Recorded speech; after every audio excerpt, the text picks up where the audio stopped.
৭২-এর সংবিধান বাদ দিয়ে নতুন সংবিধান তৈরি করতে সকল দলকে ঐকমত্য হওয়ার আহ্বান জানিয়েছেন এনসিপির নেতারা।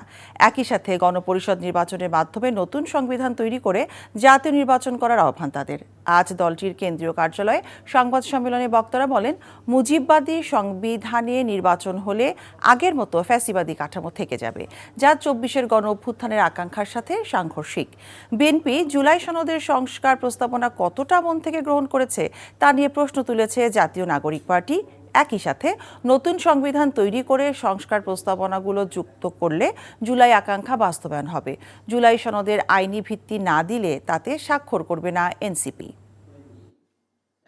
যদি জুলাই সনদের আইনি ভিত্তি না দেওয়া হয়, জুলাই সনদকে যদি বাস্তবায়ন করা না হয়, জুলাই সনদকে সংবিধানে অন্তর্ভুক্ত করার জন্য গণপরিষদ নির্বাচনের মধ্য দিয়ে নতুন সংবিধানের প্রস্তাবনা যদি কমিশনের তরফ থেকে জানানো না হয়, তাহলে সেই সনদ বাংলাদেশের মানুষের মুক্তির আকাঙ্ক্ষাকে ধারণ করতে ব্যর্থ হবে বলেই আমাদের কাছে মনে হয়। এবং সেই ব্যর্থ কোনো সনদে জাতীয় নাগরিক পার্টি এনসিপি স্বাক্ষর করার কোনো অর্থ থাকে না।